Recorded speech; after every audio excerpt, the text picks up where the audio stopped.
Good evening, everybody. What's up? Golf Noob in the house.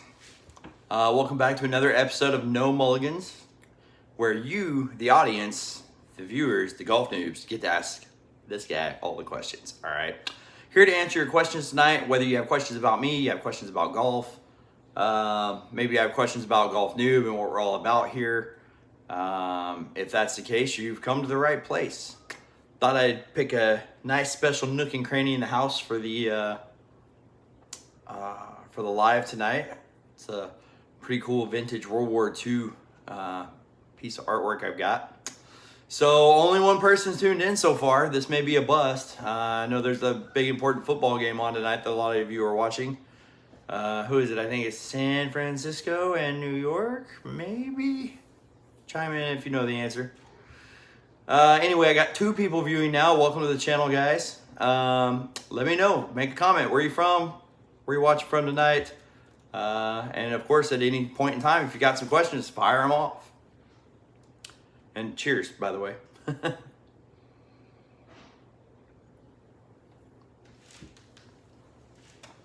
Giants and Niners tonight. Okay, so I did get it right. How about that? Steven, thank you so much for joining us. Thanks for all the comments and support. You've been popping up on the channel all over lately. Love you, man. Thank you so much for sticking around. And thanks for all the positive encouragement. Who you got tonight, Niners or Giants? What do you think? I think probably the Niners take it. New York's looked pretty shaky this year, so I don't know much about what the Niners are all about this year, but my money's probably on the Niners by at least a little bit. Oh, Galaxy Leaks going for the Giants. All right. Hey. Oh, Keith Conover, welcome to the show, bud. Do I clean my own clubs or do I have a professional do it? So I'm very meticulous about the care of my clubs, especially my putter, my wedges, anything that really, my irons. I mean, really all my gear. I clean all my gear after every round, just about every round. I'm pretty religious about it. I do it myself with a bucket of warm water and a wire bristle brush and just some handy rags I got laying around. But yeah, keeping those grooves clean is really important. It preserves the life of your clubs and it helps you keep those grooves clean so you get good spin and distance control in the course. It's a big deal. I wonder though, somebody should start doing that professionally. A lot of your fancier golf courses will have people clean your clubs at the end of the round, which I've always thought is half creepy, half cool. Yeah, it is about to storm in our area. Galaxy Leaks, yes, indeed. Where I'm at in Land O'Lakes, Florida, we got a little feeder band coming off this new tropical depression that's forming out in the off the east coast of Florida. So we're going to get a little rain, but that's good. We could use it around here. We've been in a big drought. I think we're 19 inches behind on the year in rainfall. So not good for the golf courses. Steven, my favorite golf course to play, that would be Heritage Isle Golf Course and Country Club. That's here in the Tampa Bay area, down there in Tampa off Bruce B. Downs. Beautiful course. Most of the holes look like signature holes. Most of the holes are framed by beautiful pine trees. I mean, every hole out there looks like a postcard. The turf conditions are really good, and the staff out there is really good too. So my favorite course, we're going to be playing there Sunday. Me and the beast, Marcus Bell, will be tackling Heritage Isle for the first time in many months come Sunday. Keith, my new part-time job, cleaning clubs. Never say never. If I had an unlimited budget, what golf clubs would you buy, driver through putter? Driver, that's a great question, Daniel. Thanks for sticking around. I've seen you popping up on the channel a lot lately too, so thanks for the support, bud. That's a great question. Unlimited budget for me, the driver would be the same. My 2022 Callaway Maverick would be staying in the bag. My Wilson D300 Superlight Fairway Wood would be staying in the bag. I would probably change out my hybrids, but I'm not sure exactly what I would go to. Probably something new from Tour Edge Exotics. Irons, budget option, even with an unlimited budget. If I could have my pick of the litter, it would be the new Tacoma irons with KBS shaft. They're a boutique company out of Finland. Lots of great reviews all over YouTube, all over the internet. They're taking the world by storm, and you can get a custom set from them for $4.99. And I don't know if that includes shipping or not, but those Tacoma irons, they look like blades. but they're hollow body design like a hybrid, so they get really good distance, really good launch, really good forgiveness. Definitely something I'm looking for, maybe upgrading to that in the future if I can get things sorted with my day job. Putter, it was definitely be either the Scotty Cameron that just went in the bag this week, which is the Super Select Fastback 1.5, or my Odyssey Rossi full mallet slant neck putter. One of those two would be staying in the bag no matter what.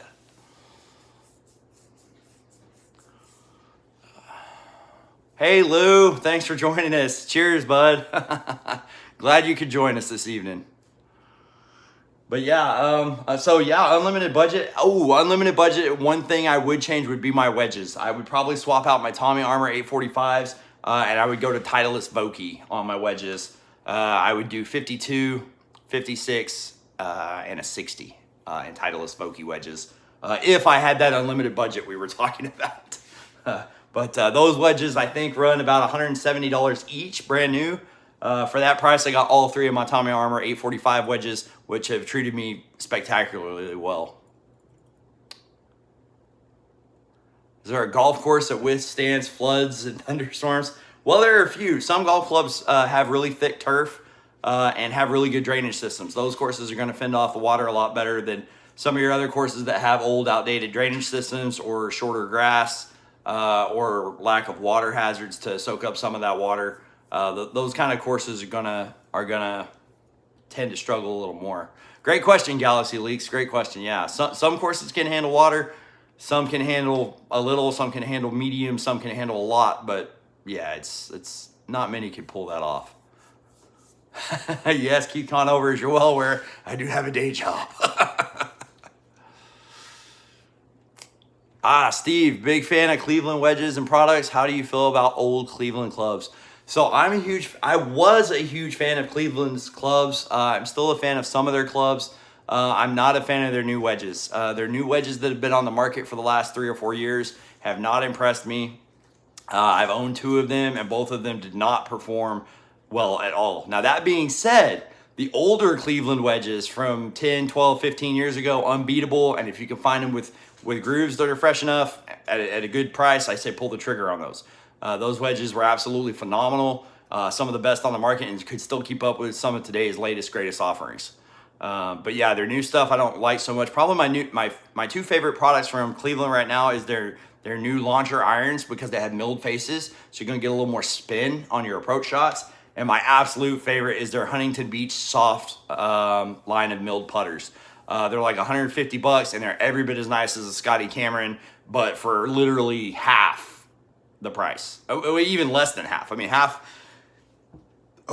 most of your Scotty Camerons are running $400 to $500. You can get these Cleveland Huntington Beach soft milled putters that are deep milled, have beautiful shapes, beautiful soft feel, and you can pick one of those up brand new for like $149. It's an absolute steal. That's my favorite Cleveland golf product right now.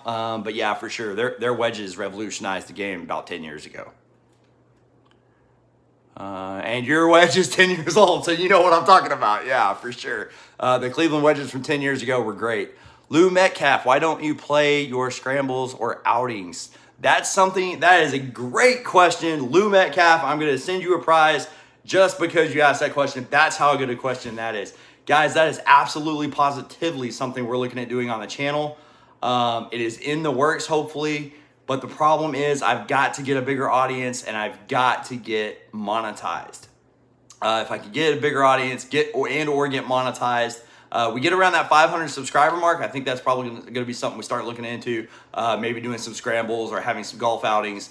And once we get monetized, I plan on doing a golf outing where we're going to invite you, the viewers, to come and play some golf with this guy, if you're brave enough. So yeah, hopefully, Lou, that's to come. That's definitely something we want to add to the channel. That's definitely in the works, but it's more of a long-term goal that we haven't quite reached yet. Bay Area Golf, don't worry. If there's a scramble, you're going to be featured in it. Need you for your short game, bud. What are my thoughts on Daniel Arias? What are your thoughts on PXG clubs? Ever give them a chance? I have not actually hit any PXG clubs at all. My feelings on the brand are kind of hit or miss. They came in as kind of a boutique brand, kind of trying to take that Scotty Cameron, uber primo luxury spot in the golf clubs. And that's hard to do. Like I feel like you have to build that kind of reputation. You can't just come in and have super expensive clubs and claim you're the best because the clubs are the most expensive. That doesn't fly with me. That didn't sit well with me. It left a really sour taste in my mouth and really just turned me off from the brand massively. Also, I think a lot of their clubs got a lot going on. They're not real classic or clean looking. That bothered me quite a bit. So yeah, I haven't really had a chance to test any PXG clubs. The coolest thing about PXG is I believe Bob Parsons, the guy who started the brand, is a veteran. I want to say United States Marine Corps. So, go Devil Dogs. So that's the coolest thing about the company. Their prices have come down a lot recently, and so I think that could be a huge steal for a lot of people out there shopping for high performance golf clubs. I have talked to a few people who've gamed some of their clubs, and their reviews have been all over the place. I've heard really good results, really bad results.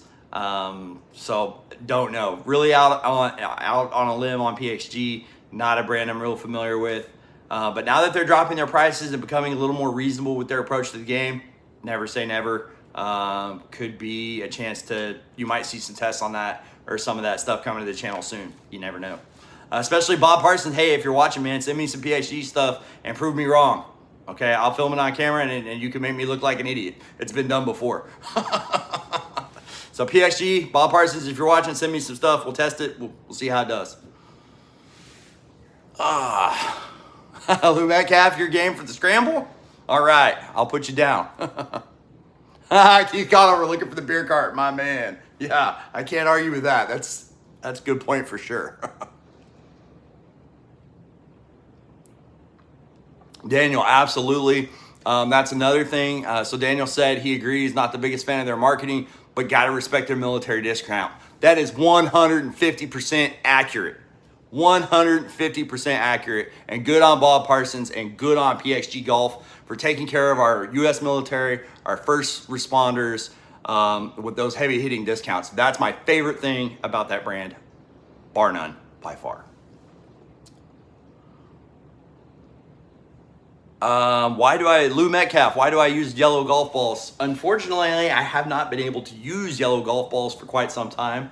The Kirkland signature golf ball that I play is a 3-piece urethane high performance golf ball at about half the price of the big guys. But unfortunately, it does not come in yellow, so I've switched to white, which is kind of frustrating. I really wish they came in yellow. I love yellow golf balls. The minute you hit them, a white golf ball up against a blue sky, I lose it. I don't know where it's going until it blends in with something green, coming back down to earth. The yellow golf balls I can track in the air. I lose less of them. I also get a little more exhilaration watching the ball flight because I can see all of the ball flight. Whereas when I'm playing a white golf ball, I'm not going to see all the ball flight. There's just no way. At any given point in time, I'm going to miss some of the ball flight. And that's the whole reason I play golf. It's because I get to hit something and it goes in the air. And I'm a big aviation buff, as many of you know. So anytime I can make something go in the air, that's what I'm all about. So getting to watch that flight, that's what I'm all about. Yellow golf balls, I also read a study somewhere. They said they're easier on your psyche. The yellow produces a calming effect. Whether or not that's true, I don't really know. But I played yellow golf balls extensively and pretty much exclusively until I switched to the Kirkland signature golf ball. And yeah, all the golf balls have dimples. That's what makes them fly. The dimples are what give them lift. So no dimples, no air. Hi, Teresa Moore. I love you, babe. Thanks for tuning in to hang out with us. Vice balls are indeed solid, Daniel, for sure. The Vice golf balls are solid golf balls. My only gripe about Vice is they claim to be a direct-to-consumer brand. They're trying to save you money. They're not really doing a very good job of that. I've seen them in stores. I've seen them online. And even when ordering in bulk, you're saving maybe 15 to 20%, I think, is something like that. I mean, they're still coming out up north of $30 a dozen. And that's for a direct-to-consumer company, that's not the spot that Golf Noob's trying to hook you guys up in and put y'all in there. They do make a great golf ball, though. I played them some, and they absolutely perform. So if you're into the brand, I say keep playing them. Hopefully, maybe they can get kind of back down to knock those prices down a little lower so they're a little bit better of a bargain. Bay Area Golf, you owe the fans a Scotty demo. Yeah, that's. I think that's coming to the channel soon. I think that might be something fun to film. We'll get me on the practice putting green with that Scotty Cameron, and we'll show that bad boy off, film it, and we'll get that uploaded to the channel soon. Guys, if you hear booming in the background or something, that's the line of thunderstorms that just rolled in. We're getting some pretty heavy rain. I just heard a little thunder, so I apologize for any boom boom in the background. That's Mother Nature, not me. Steven Matthews, I play Bright Pink Max Fly Super Soft, almost impossible to lose. Wow, that's good to know. Awesome. Very cool. When I was a former semi-pro paintball player in my youth, and the guys used to make fun of me because I would use pink paintballs. And one day, one of the veteran guys on the field, he's like, dude, I don't get it. Why do you play with pink paintballs? I said, it's easy. I can't keep track of everybody I shot. I want to know how many kills I got.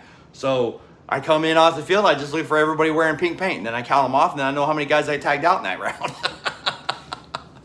So pink's the way to go. And bright pink, hard to lose. That's good. I got some friends and some subscribers on the channel I know play that that like weird bright maroon color, and supposedly that's super easy to find. Man, those things are impossible to find. We've lost them in the fairway. We've lost them in the rough. Hell, we lost 2 on the green. We couldn't find them. It took forever to find them even on the green. So I wouldn't recommend going with those. And the blue ones, I don't know who came up with that. Blue golf balls, really? We're not, I digress. We're not even going to go there, but those things are impossible to find too. But really, blue balls, really? Come on, guys. You're killing me.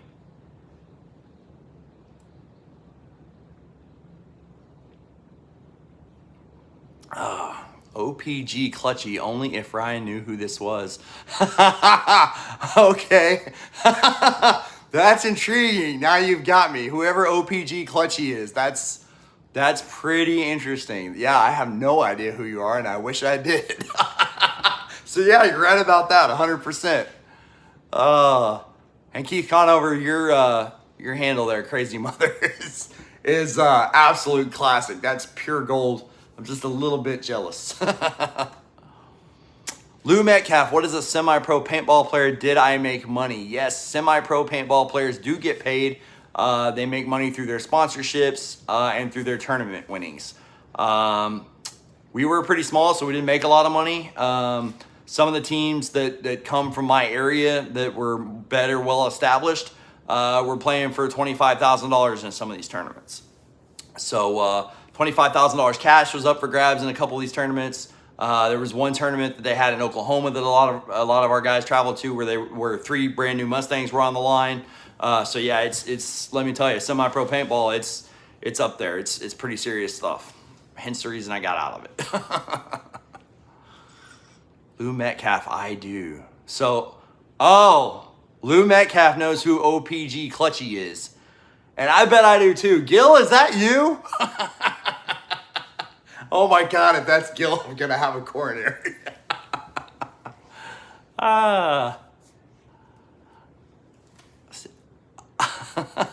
See you at Gate 32. Sooner or later, yes you will, Clutchy. You will definitely see me at Gate 32 eventually. Daniel Arias. Oh, that's a great question. Are you a fan of any other golf YouTubers? Any collaborations coming up? Guys, we're gonna spend some time with this. OPG Clutchy, we need this option ride, loving the work. Awesome, I'm so glad to hear that. We are going to do more and more no mulligans. We're gonna do more and more live broadcasts as long as the audience grows and you guys tune in. I did one last week and nobody showed up. Granted, my defense is Friday night, poor timing on my part. But back to other YouTubers I like and the collaborations. That is an absolutely outstanding question that I've been looking to get to for a long time. Yes, there are tons of YouTubers out there on golf that I'm huge fans of, and there's a few out there on YouTube that I am not a fan of. I'm not gonna get into the channels I'm not a fan of, but for channels I am a fan of, my absolute favorite is Gail Lucy over there at Let's Play Through. He does honest to God, in your face, no holds barred demos of all the newest, latest, greatest gear. And he gives you his real world thoughts on them, you know, from a mere mortal's perspective. What he brings to the game is huge. He hosted an event that inspired me to start this channel. And I'm hoping to do a collaboration with him in the future. Whether or not that's actually going to pan out, I don't know. He's a very big fish in a very big pond. I am a very small fish in a very small pond. But Gabe Lucy, I've met him. I spent some time playing golf with the guy. I've seen his reviews. I've met a lot of his fans and followers. I've met most of his crew. And he's about as solid as they come. So Gabe Lucy, let's play through. Absolute favorite. He touches on a stuff that we don't really touch on my channel as much. He's into the latest, greatest, most expensive. Well, not necessarily most expensive, but he's into the latest and greatest, where I'm more into the how can I save you some money and still get you up to that performance level you're looking for. Golf Mates in the UK, their channels are a little more mundane, but for some reason I find a lot of them entertaining. I watch a little bit of Golf Mates stuff. I'm trying to think who else is on YouTube that I watch. Stacked Golf. Stacked Golf. John and Ashley are amazing. They go around doing it the Golf Noob way. Actually, they invented the Golf Noob way, okay? They go around thrifting, pawn shops, garage sales, PGA stores. I mean, they go everywhere under the sun, and they find these ridiculous deals that are just insane. Like, they found Scotty Camerons for, under $100. They found Mizuno irons for under $100. I mean, they've found just gobs and gobs of stuff. They're really wholesome. They're here in Florida. I think they're on the East Coast. Gabe is here in the Tampa area, actually. So another reason I'm kind of praying, hoping maybe we get to do a collab with him at some point. But nothing on the books so far, unfortunately. And Stacked Golf, really cool, most wholesome couple on the internet. They're out of the eastern part of the state here in Florida, and they have some amazing videos, and they can show you how to save a lot of money and find some great gear. Golf Sidekick is always interesting. That's one I follow a lot. He's got some great strategies to kind of help you work your way around the golf course from a mental standpoint. And he's a really unique character. You'll probably either love him or hate him. There's not a lot in the middle. But for whatever reason, I've been following him for years, and he's a fun one to watch. So go check out Golf Sidekick. He's based out of varying parts of Asia, but speaks perfect English, runs good channel, some interesting stuff. OPG wants a shotgun start. Yeah, okay. Hi, Gil. Thanks for joining us, buddy. Keith Conover, UK golfers are very serious. Yeah, that's true. So one of the reasons I like Golf Mates is they tend to have a lot more fun. They're poking and prodding each other and goofing around. They might go out and have some beers. They're out there having laughs, which is the way the game is supposed to be played, from what I've heard. And Lou, you know what I'm talking about.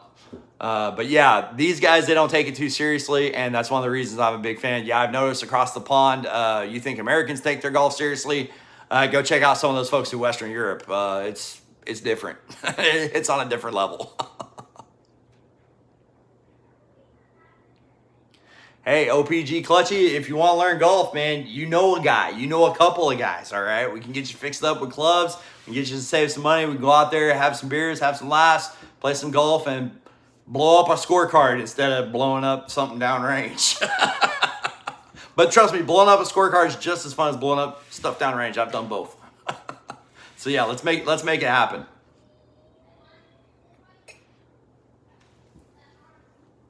Yes, the etiquette is a much bigger factor in the UK and Western Europe. Keith, that's a great point. The etiquette it's just on another level over there. I've seen videos, I've heard stories. I have some friends who've been fortunate enough to play in England and Scotland.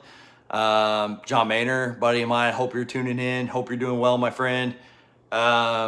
You've played the old course at St. Andrews, so I know you know all about the etiquette. But yeah, the etiquette's a big deal over there. They take it a lot more serious. And yeah, Lou, you're right. There's probably no music getting played on the golf courses in Western Europe.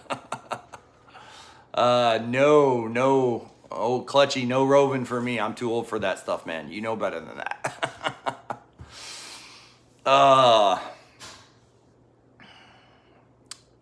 So yeah, music on the course is a real hit or miss. That's a real fiery topic with a lot of golfers.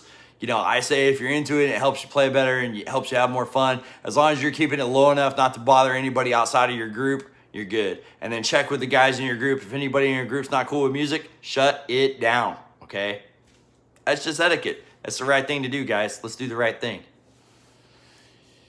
Daniel Arias, you love stats golf. I do too. I do too. My Ping I2 irons I game, I found them on eBay and would have never really looked there for clubs until watching Stacked Golf. So yeah, great couple, great channel. They show you guys how to save hundreds, if not thousands of dollars on golf equipment, especially if you live in the state of Florida.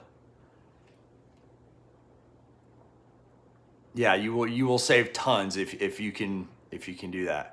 OPG Clutchy, thank you for the support. I'll take all I can get. Like I said, I'm a very small fish in a very small pond. This channel has only been up since January 29th.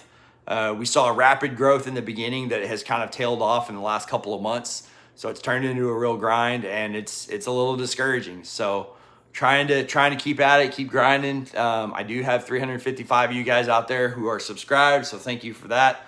I'm gonna keep doing this for you guys. I'm gonna keep plugging, and we're gonna see how far we can go, for sure. Keith Conover, earbuds. Yeah, earbuds are a great choice if you're into listening to music on the golf course. That way you're not gonna bother anybody. The only issue I have with earbuds is it might affect your safety. If someone's yelling "for" because they're hitting into you or your group and you've got earbuds in, you're not going to hear the warning. You could get hit in the head with a golf ball, knocked out, killed. I mean, guys, getting hit with a golf ball is serious business. So I'm really a huge fan of earbuds on the range. On the golf course, not so much. But that is a great alternative and a great idea, Keith. Especially like maybe go one earbud in and one out, you know. If you're playing on the course. That way you can hear somebody yell, "for!" Especially if I'm in the group behind you. Steven, where would you play if you could play around any course in the world? For me, I'm a purist, so that's going to be the old course at Old St. Andrews. It's a wonky little course. I would definitely need a caddy to help explain to me. I've watched several documentaries on it. I've read some books on the course and stuff, and I still don't understand all the nuances of that course. But either way, it's the birthplace of golf. It's across overseas. You know, it's that's my number one choice. If I ever got an opportunity to play there, I'd probably die. In the U.S., it'd probably be Pebble Beach for me. That's on my list. I have some good friends who've been fortunate enough to play it. I have not, but hopefully someday.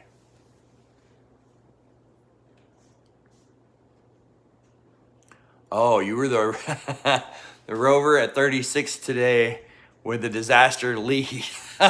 Okay, yeah, okay. So, all right, that's not Gil then. Oh my God. You've had a rough day. Pour yourself one of these. You earned it. Big time. You earned it. God, that was tough. I only think I had to work a couple flights over there, and that was not fun.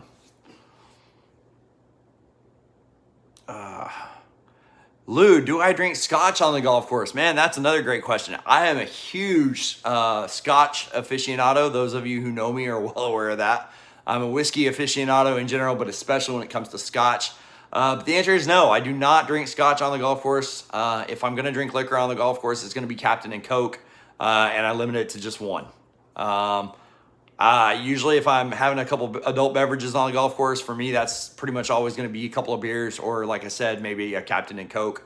Captain and Coke I usually pull out of my mind, so maybe I should switch to that instead of beer.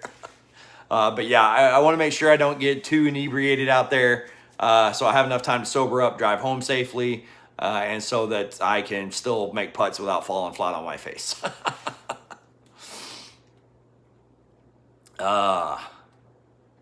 Yes, Keith Conover, you know I'm a big fan of cheap scotch. I am a very cheap date. My usual go-to is Johnny Walker Black, but no, I don't do Bud Light. One of my favorite beers in the world is Kona Light, but I believe they don't make it anymore. It was born in a brewery that used to be a craft brewery out of Hawaii. I love that beer, light beer, regular beer. That was my favorite beer of all time. And so, of course, somebody got the memo, so they stopped making it. But yeah, other than that, the only light beer I can drink at all is the new one from Modelo. The Modelo Oro is pretty decent. Pretty decent for any kind of beer. And for light beer, it's pretty damn good. But yeah, I don't drink Bud Light. I don't drink Miller Lite. Don't drink any of that. Don't do light beers. That's not my thing. Never has been, never will be. Advertising scandal or not, light beer is just not really my thing. I say never will be. Hopefully it won't. If I don't get some of this weight off this gut, it may be. You never know.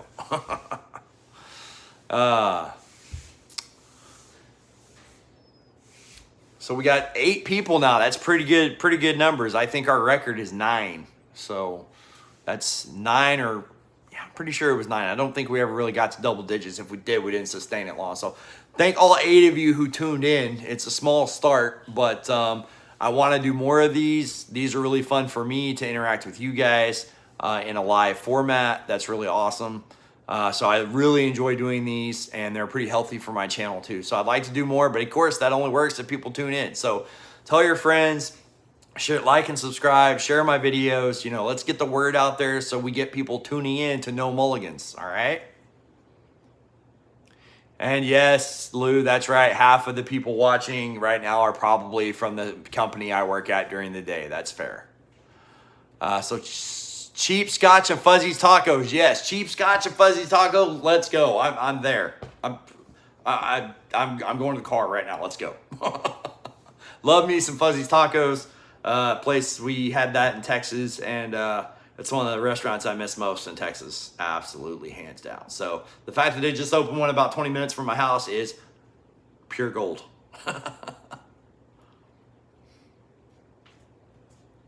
Break Room's got it on the big screen. And that is my nephew, for those of you who don't know. Cody, you want to stick your head in? You might as well say hi. You got to come closer. Camera can't see you. Hi. Okay, buddy. It's good to see you. Oh, God. So I'm up on the big screen in the break room right now. Jesus, I'm going to catch hell tomorrow. What's the number for the sick line again? Oh, boy. Oh, jeez. All right, where are my golfers at? I know you guys are out there. Come on, you guys got anything else for me?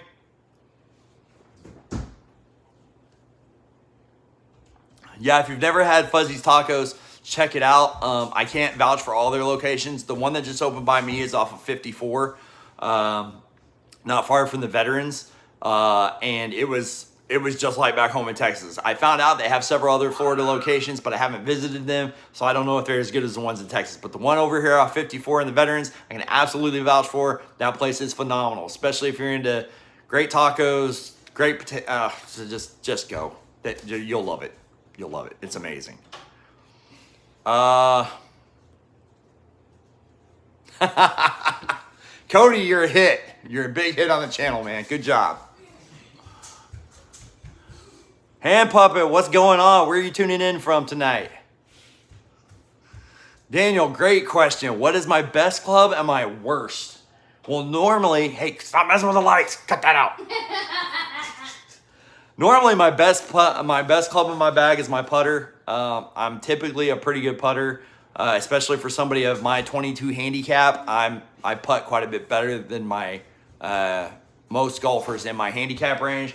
So I'd say for me, the best club in my bag, honestly, is putter. I know that's kind of a cop-out, so I'll give you my next one.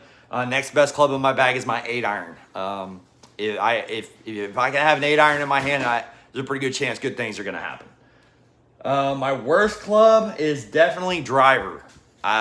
Some days it's on, some days it's not. I mean, and the days that it's on, it's pretty good, but not great. Like when I got this new driver, I was hitting it 270 down the middle. I couldn't believe it. I've never hit 270 before in my life. Hit 4 or 5 drives, and I have witnesses. Bay Area Golf was there that day. It happened. I didn't believe them. They're like, you just hit that almost 300. I'm like, no, I didn't. They're like, dude, look, we're down here. You got 33 yards left. You just hit that 270 plus yards, you know. But even hitting it on the screws lately, I've only been able to get it out there about 2 to 225. So, you know, it's a real struggle to produce consistent distances, which is something we preach on this channel, is consistent distances.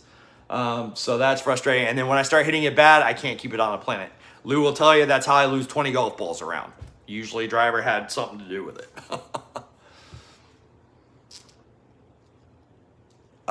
Lou, do I retrieve the water balls? Only if they're mine. So that's a great question. Big gripe I have. I see so much slow play on the golf courses. I was behind a group last week. They were really slow, and they're fishing for golf balls while we're waiting for them to clear the green. There's a pond right in front of the green, and instead of going up there and putting out, they're fishing for golf balls. It's freaking ridiculous. It's not cool. Don't be that person. That being said, I usually carry a ball retriever in my bag because if I hit one of mine into the water, my game's getting to a point now where usually if I hit it in the water, it's just barely in the water. I can stick my ball retriever in there and get that bad boy back, usually without holding up the golf course. But I only fish for my own. I don't fish for other people's golf balls. I'm kind of a golf ball snob anyway, in the fact that I play the same make and model. It doesn't have to be expensive, doesn't have to be Pro V1s or something, but I play the same make and same model of golf ball all the time so I can add that level of consistency to my game. You need to know how your golf ball is going to react off every single shot of every single club in your bag. And that's impossible to do if you're playing 12 different models of golf ball every round.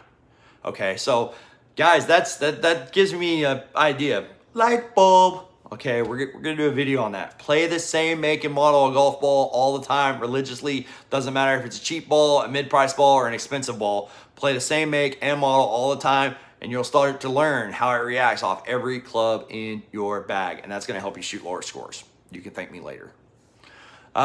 Steven, that's another great question. What's my best score on a round? So I'm going to answer that in two parts. So number one, my lowest round I've ever shot was an 82 or an 83. It's been a few years, so I can't remember which it was. But it was 82 or 83 on a par 72 in Texas, in Frisco, at Plantation Golf Club. But in my opinion, my best round ever was at Heritage Isle here in Florida. I shot 85, which is a few strokes higher, but I had 5 birdies in that one round. Count them, 5. Prior to that, I'd never had more than 2, and I've only had 2 birdies in one round twice. So to get 5 birdies in one round on a really tough golf course and shoot 85, in my opinion, that 85 I shot at Heritage Isle was my best round ever. But lowest number ever on a regulation course was 82 or 83. And that was the day that they laid Arnold Palmer to rest. I was sitting home watching the services, getting a little teary-eyed, and I was like, you know, Arnie wouldn't want this. He'd want me to go play golf. So I called the golf course. They're like, hey, yeah, we're wide open. Come on down. And I don't know what happened. I don't know what happened. I played it out of my mind. Haven't done that since. Lou, we getting knuckle sandwiches tomorrow. Only if Ryan joins. Knuckle sandwiches. That doesn't sound fun. There's too much fighting on the golf courses. I swear to God, if I had to see one more video of a bunch of imbeciles duking it out on a golf course, I'm gonna puke on my shoes. Don't do it. It's just a game. Get out of your entitled head and act like a normal human being. No fighting, no knuckle sandwiches. You want a sandwich? Go grab some barbecue. Leave that fighting stuff to the MMA and the boxing rinks, to the professionals. The rest of y'all look like a bunch of idiots.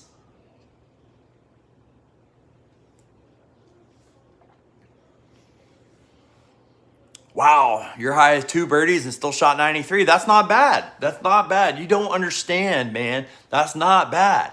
2 birdies in a round is really good. Look at me. I've only done that twice. I've been playing golf for 25 years, and I've got 2 dozen rounds, 3 dozen rounds in the 80s, if you can believe that, over the years. And I've only had 2 birdies in a round 3 times. I had 2 once, then I had 2 again a couple months later, and then I had the 5 birdie miracle at Heritage Isle. So that's great. And a lot of players can't legitimately break 100. So if you're shooting in the low 90s, you're doing some things right. That's really awesome. Good on you. I hope you celebrated properly. Lou Metcalf, if it's just a game, then why do you break your clubs? I don't know. I lose my damn mind when I get on a golf course. I try to be pretty even killed most of the time, but there's mad and then there's golf mad. And there's something about this game that torments me to the end of the earth and back. I don't know why. I can't keep it in perspective. I struggle with low self-esteem. I always have. And golf really aggravates that. It makes me feel shorter and shorter and shorter. And it makes me feel so small. And I get so angry because I don't like feeling like a victim. I think that's the true reason why, is because I just don't like being a victim anymore. Well, the truth is, if you play golf, you're going to be a victim. It's going to happen. The good news is I'm getting better at it. So I try to improve. Every time I'm on course, I try to keep my crap together just a little bit better than the time before. And It's been a lot better the last few months, trust me. Daniel, I'm lucky to get 1 birdie for 2 rounds combined. And I feel you. The struggle is real. I don't remember if I had a birdie last round or not, but yeah, they come and go. They come and go. It's a tough game. No, Keith, I never break a club saying it's the club's fault. And anybody that's played with me can attest to that. I don't blame my poor golf game on anybody but myself. And anybody who's played with Golf Noob knows that that's the truth. It's never the club's fault. The club just happens to be the innocent victim in the way. Yeah, golf, Steven, for sure. Golf is a very humbling game. If you start walking around feeling a sense of entitlement, you think you're Batman, you know, or you're 10 feet tall and bulletproof, go play a round of golf. It'll put you in the right headspace real quick. All right, guys. Well, it looks like we're not going to get anybody else to really join in tonight than we've already had. I had a long day at the day job, as some of you watching this are well aware. So time to hang up here and spend some time with family. But wanted to thank you guys. Oh, Daniel, my only golf highlight was a hole-in-one last year. Oh, my God. That is so epic. I've been within 6 inches 8 times, including one that went in the hole and then hopped out. You hole-in-one guys, man. Cheers to you, brother. That's incredible. That's awesome stuff. Yeah, I've been playing golf for 25 years. I've been within 6 inches 9 times. Never had one. What's a long day like? Lou, we're not going to get into that on this channel. I got to keep it PG-13, but you know dang well what I'm talking about. Please don't remind me about the cats. All right, guys. Yeah, I'm going to shut it down for tonight. Thank you guys so much for watching. Thanks for liking. Thanks for subscribing.